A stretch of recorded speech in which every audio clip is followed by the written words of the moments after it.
नमः शिवाय। ओम नमः शिवाय। ओम नमः शिवाय। जय जय शिव गज, जय अविनाशी, जय कैलाशी, जय जय भुजंगधर, जय शिव हर भगवान। कितना सुहावना समय था।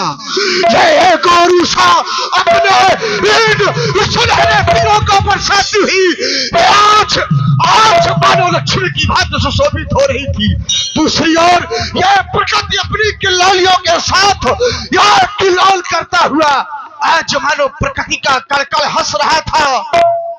अर्घा के आवरण का अंत, आकाश के आनंद में अरुण की अरुणिकाएं अरुणांजित हो रही थी। यह समस्त जनमानस प्रसूनों से पल्लवित पुष्प पुष्पांजलि अर्पित कर रहा था। तत्क्षण हमारे हृदय में आकस्मिक यह विकलता का आभास कैसा। कौन कैसा सावधान, कौन सावधान। साधन शुद्ध की पुनरावृत्ति आज हमारी समन मानस में कैसे। ये किसने आग लगाई, ये किसने आग लगाई। ये धाए धाए चलता है उपवन, ये कलियां फिकल, ये है उन्मन। क्यों उस मधुर मंडली में छाया क्रंदन, क्यों गौर हताशा छाई। या किसने आग लगाई। आकस्मिक भूत भवन भोलेनाथ आपकी पावन प्रतिमा का हृदयांगन कर रहा मेरा हृदय आकस्मिक कैसा विकलता का आभास और आपके ध्यान से उच्चाटन हो गया। ज्ञात कराया भूत भवन भोलेनाथ। ओम ओम नमः शिवाय। ज्ञात हो गया मिथिला में आज सीता का स्वयंवर। सीता शब्द जैसे ही हृदय में आता है, सीता शब्द जैसे ही सुमुख में आता है, इस हृदय में भक्ति भाव श्रद्धा भाव जागृत हो जाता है। सीता क्या कोई साधारण कन्या है। वैभव लक्ष्मी सीता, मोक्ष लक्ष्मी सीता और सीता का स्वयंवर मिथिला के अंतर्गत आदि शक्ति जही जग उपजाया, सो अवतरी मोर यह माया। उस आदि शक्ति जगत जननी और जगदम्बा सीता का स्वयंवर मिथिला के अंतर्गत। क्या आदि शक्ति का अपहरण करने का सामर्थ्य सहज मानव में हो सकता है? नहीं। तो क्या मिथिला के अंतर्गत उस परब्रह्म परमात्मा का साक्षात्कार साधुवाद शिरोध्वज तुम्हारे द्वारा किया गया यह कार्य, परंतु ये क्या देख रहा। और घन में घोर घड़घड़ाहट की घोर ध्वनि ये विमानों पर आरूढ़। ओह लंका का राजा रावण कहीं ऐसा तो नहीं किए धनुष युद्ध सुनकर के मिथिला की ओर जा रहा हो तो सावधान हो जाओ। मेरे पहुंचने के पहले यदि तुमने कोई अनुचित कृत्य कर डाले तो आज पड़ेंगे आज जानकी तुम्हारे लाले। सावधान, मैं भी मिथिला की ओर आ रहा हूं।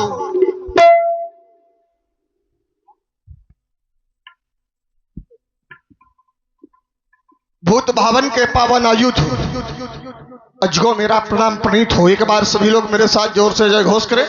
बोले श्री शंकर भगवान की जय। महाराज शिरोध्वज के द्वारा मिलने के उपरांत इस समस्त सभा का व्यवस्थापक, इस सभा की व्यवस्थाओं को व्यवस्थित रखने का भार हमें सौंपा गया है। अतएव देश देशांतर से पधारे हुए राजा महाराजा बैठ करके आज की इस अधिवेशन का सभी लोग दर्शन करें। किसी प्रकार से व्यवस्था को विस्तृत ना होने दें। यदि किसी ने व्यवस्था विस्तृत की तो उसको हमारे द्वारा व्यवस्थित कर दिया जाएगा।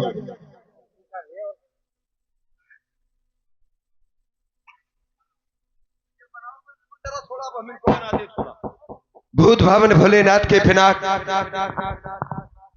सर्वप्रथम हृदय से साधुवाद है।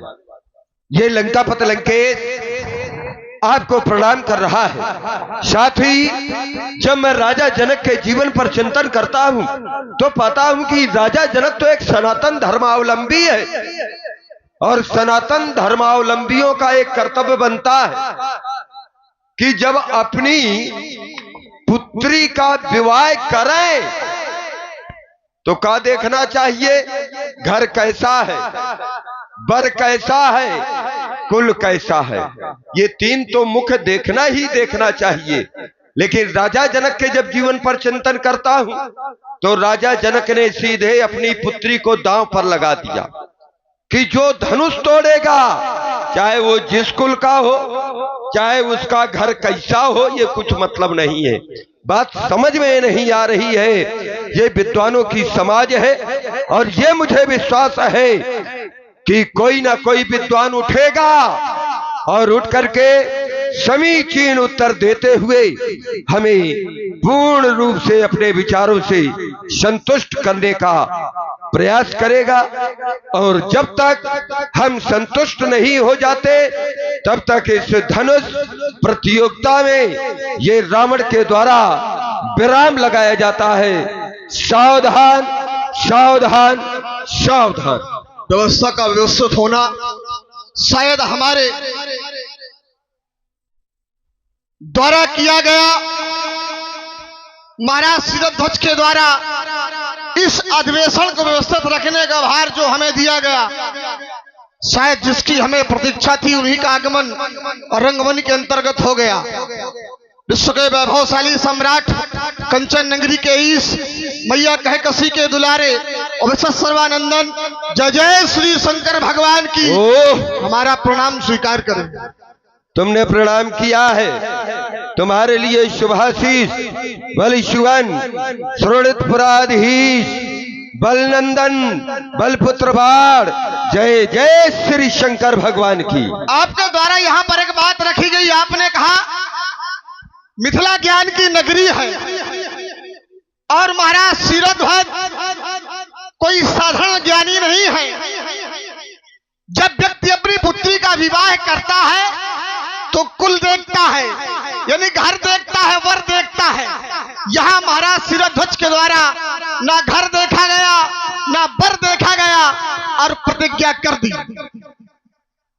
महाशय आपने कहा कि ना घर देखा गया ना वर देखा गया और प्रतिज्ञा कर दी, तो क्या कोई सीता साधारण है?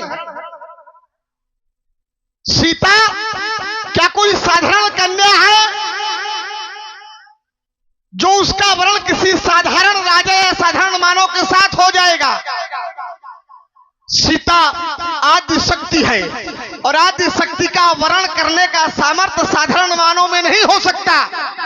आदि शक्ति का वर्ण करने का सामर्थ्य केवल उसमें ही हो सकता है।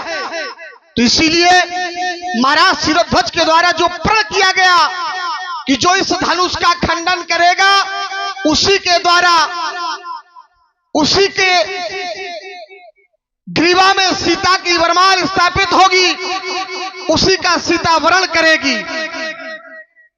तो धनुष तोड़ने वाला भी कोई साधारण नहीं होगा। अच्छा, ये जो राजा बैठे ये साधारण है कि असाधारण है? तो फिर राजा जनक ने इनको क्यों बुलाया? भाई असाधारण की खोज क्या धनुष के माध्यम से होती है?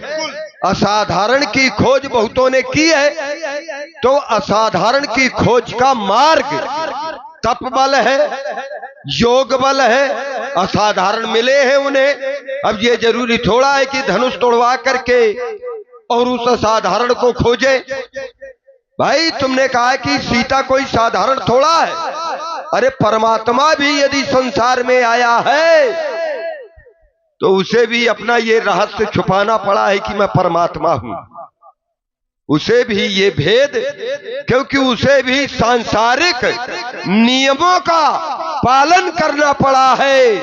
भले ही वो परमपिता क्यों ना हो, लेकिन यदि पुत्र बन करके आया है तो उसने भी पुत्र का धर्म निर्वहन किया है। भले ही वो किसी का बेटा बन करके मां का आया है, जबकि उसका स्वयं कथन है कि करम सदा तेके रखवारी और जिम बालक राखे महतारी। मैं उसके लिए मां भी बन जाता हूं, लेकिन जब मां के घर में आता है और पुत्र बन करके आता है तो क्या उसका भी मां बन जाता है ना? वहां पर वो पुत्रवत ही रहता है। तो सांसारिक नियमों में चाहे परमात्मा आ जाए उसे बंधना पड़ता है, और जब बंधना पड़ता है तो यहाँ पर अगर उसकी भी खोज हो रही है सांसारिक में, भौतिकता में, तो श्रीमान जी घर वर कुल ये देखना चाहिए, ये कर्तव्य बनता है। अब वो बात रही कि तुम अपने कुल में ना देखो, हम अपने कुल में ना देखें, लेकिन राजा जनक का तो कर्तव्य बनता है कि उसे तो देखना चाहिए, क्योंकि वो तो सनातन धर्मावलंबी है, हम आप माने और चाहे ना माने। आपके द्वारा एक बात कही गई, क्या उसकी खोज के लिए ये माध्यम बनाया गया? क्या है? महाराज जनक ने उस असाधारण कन्या के लिए, उस असाधारण वर की प्राप्ति के लिए उसको माध्यम बनाया। क्यों? क्योंकि जानकी ही उस असाधारण को पाने का एक निमित्त थी। जनक सुकृत मूर्त वैदेही, तो जानकी के द्वारा ही उस असाधारण की प्राप्ति हो सकती थी। महाराज जनक के द्वारा कोई अनुचित निर्णय नहीं लिया गया, महाराज जनक के द्वारा उचित निर्णय ही लिया गया, क्योंकि ये धनुष कोई साधारण नहीं है। जब धनुष साधारण नहीं है, कन्या साधारण नहीं है, तो वर भी कोई साधारण नहीं होगा। नहीं, ये बात तुम्हारी सही है कि कन्या साधारण ये तुम्हारी दृष्टि में नहीं है, हम स्वीकार करते हैं। धनुष भी साधारण नहीं है, स्वीकार करते हैं। वर भी साधारण ना होगा, ये भी स्वीकार करते हैं। तो फिर कहे राजा जनक अज्ञानी है का? इनको कहे आ बुलाया है साधारण को। भाई दीप दीप के भूपति नाना आए सुनी जो हम पंठाना। भाई साधारण के लिए क्यों प्रतिज्ञा की गई है? ऐसा नहीं है, कोई भी कार्य किया जाता है तो उसकी कुछ औपचारिकताएं होती हैं। अच्छा ये कार्य मतलब ये ऐसा पहले की कोई कर चुका है ना? जब कोई कार्य किया जाता है तो उसमें कुछ औपचारिकताओं की भी पूर्ति करनी पड़ती है। जबरदस्ती ना चलेगी। नहीं, जबरदस्ती वाली बात नहीं, सत्यता है। भाई जैसे हमें किसी को विशेष सम्मान देना है, सभा आयोजित करके यदि किसी को विशेष सम्मान या किसी को कोई प्रमाण पत्र देना है तो केवल उसको अकेले को प्रमाण पत्र नहीं दिया जाएगा, उसके जो निम्न स्तर वाले होंगे या उससे जो संबंधित होंगे पहले उनको प्रमाण पत्र दिया जाएगा, उनको सम्मानित किया जाएगा, फिर श्रेष्ठता के क्रम में जो रहेगा फिर बाद में उसको सम्मानित किया जाएगा। इसलिए ये औपचारिकता केवल की गई है। देखो, असाधारण को तुम कोई प्रमाण पत्र ना दो, अपने आप प्रमाणित हो जाता है। जैसे सूर्य है, अब सूर्य को का दीपक लेकर के उसको देखा जाएगा का? भाई दीपक लेकर के सूर्य को थोड़ा खोजा जाएगा, वो तो स्वयं में प्रकाशवान है, उसको कोई प्रमाण पत्र देने की आवश्यकता नहीं है। जब वो असाधारण है, भाई ये सब साधारण है, अब वो असाधारण है, ये सब लौकिक है, वो होगा अलौकिक, तो अलग ही बताएगा, उसको प्रमाण पत्र देने की आवश्यकता ही नहीं है, वो तो अपने आप समझ में आ जाएगा। क्या जब प्रमाण पत्र दिया जाएगा तभी माना जाएगा कि ये अलौकिक है? भाई सूर्य को कोई प्रमाण पत्र दे चाहे ना दे, संसार हम कहते हैं कोई प्रमाण पत्र ना दे, लेकिन वो तो प्रकाशित है, उसके जैसा क्या प्रकाश होगा? वो तो संसार को प्रकाशित करने वाला, तो क्या उसको भी कोई प्रमाण पत्र देने की आवश्यकता है?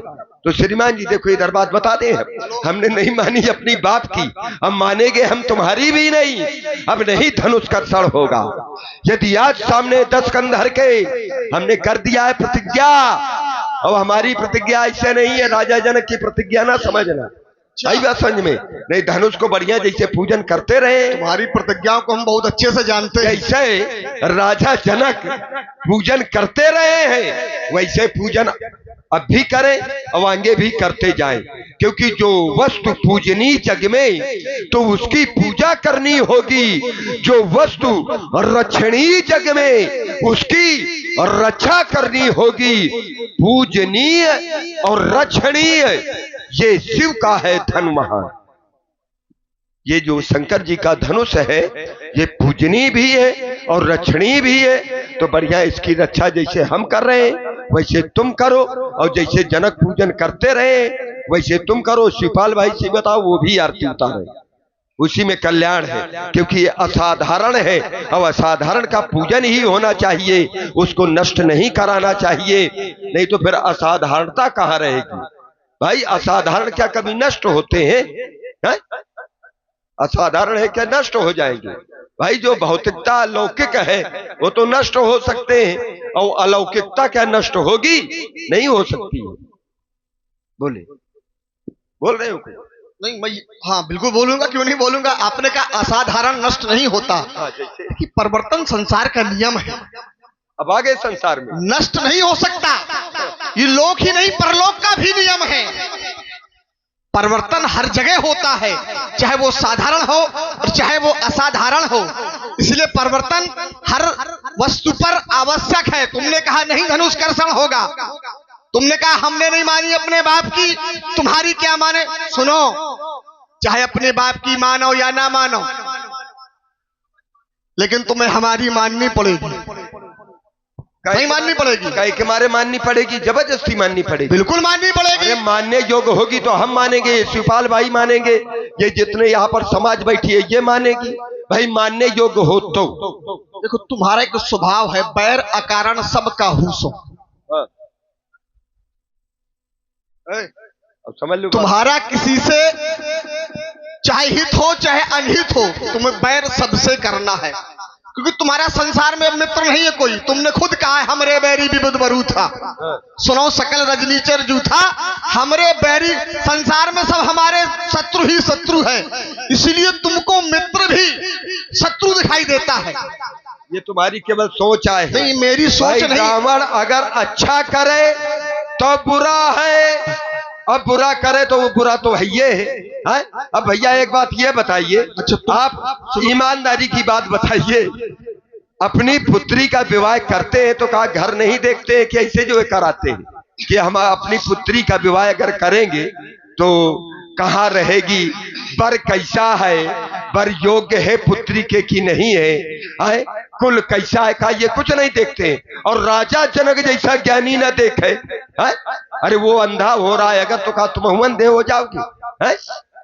राजा जनक ने केवल इस कारण से, कैसे कुछ लोग होते हैं शिवपाल भाई कि गली चलते अगर कोई वस्तु मिल जाए तो भाई कौन उनकी हाथ की जाई थोड़ा है जो कष्ट हो, भाई हाथ की जाई अगर हो तो उनको कष्ट हो। ये धनुष भी धरोहर पाया और सीता को भी धरोहर पाया, अब आज दोनों का जनक ने दांव पर लगा दिया, दोनों को दांव पर लगाया, प्रतिज्ञा कर ली, टूट जाए तो विवाह हो जाएगा और ना टूटे तो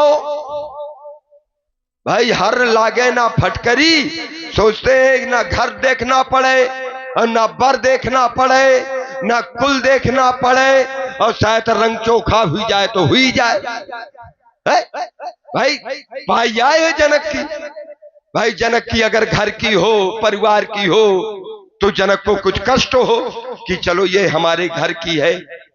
अरे वो पाई, इसको भी पाया, दोनों को दांव पर लगाया, हर लागे ना फटकरी, रंग चोखा हुई जाए, तुम टूट जाए तो टूट जाए और न टूटे तो थोड़ी देर रो लेगा, कर्म में हाथ रखेगा कि मैं सीता की मांग भरा ना सका, मैं जोगी बन जाऊंगा। और ये जितने राजा आए हैं ये बेचारे चले जाएंगे, कहे राजा जनक से लड़ ना पाएंगे, कैसे प्रतिज्ञा है, धनुष टूटा नहीं है, अब विवाह वो कर नहीं सकते। अच्छा सुनो, क्या करेंगे? एक बात सुनो, सुनाओ। अच्छा, ज्यादा भविष्य की ओर ना भागो।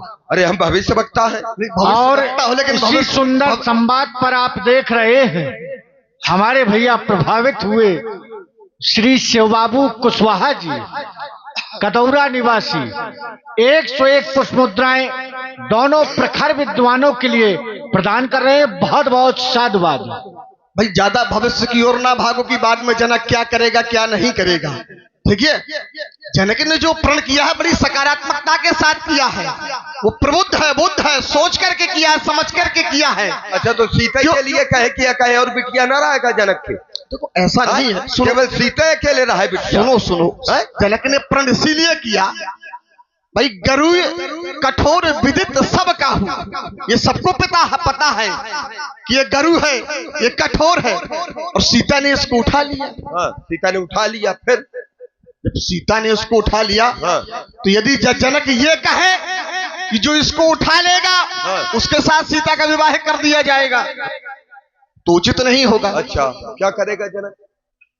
भाई जो उसने प्रण किया कि जो इसको तोड़ देगा उसके साथ सीता का विवाह कर दिया जाएगा।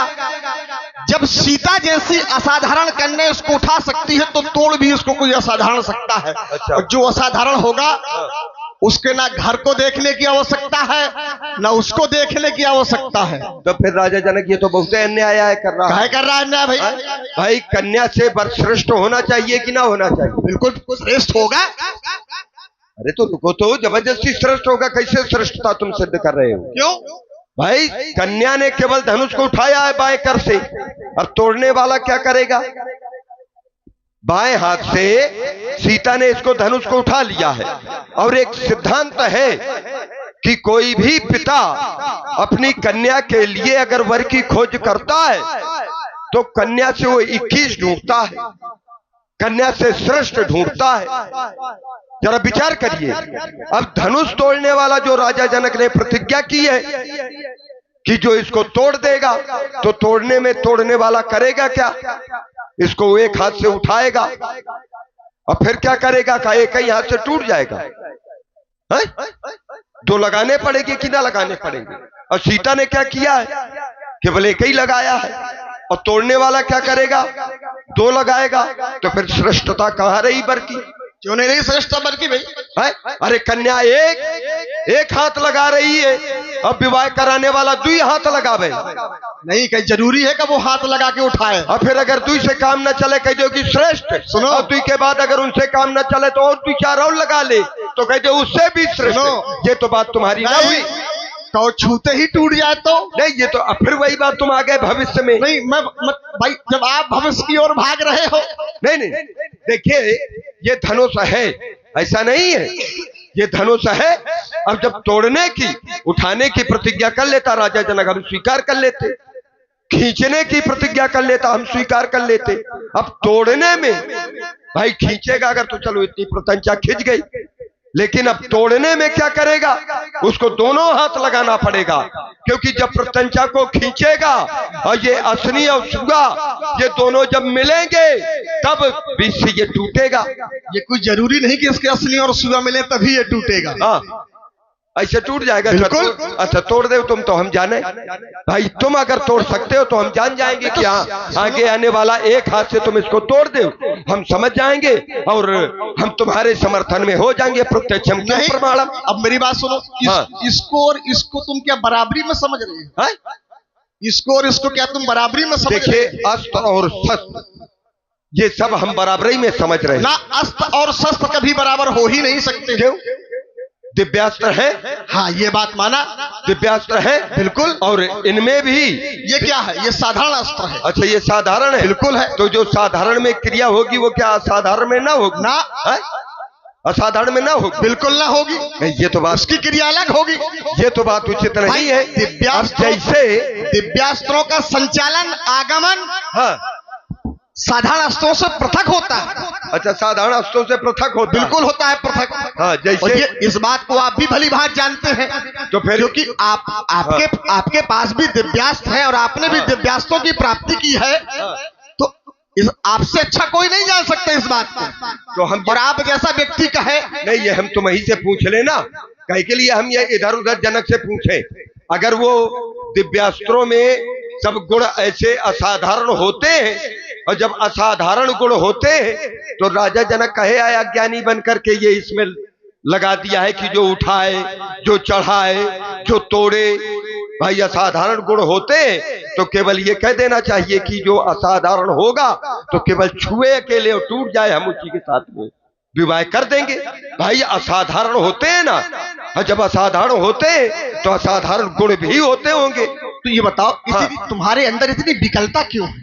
हमारे अंदर? क्योंकि राजा जनक ये गलत कर रहा है, क्योंकि ये पूजनीय है। क्योंकि जिस समय भगवान शंकर ने ये धनुष दिया तो देव रात को धनु दियो हर्षित हृदय महेश, और जितने भी निम्न वंश रहे सवे मैथिल पूजत रहे नरेश।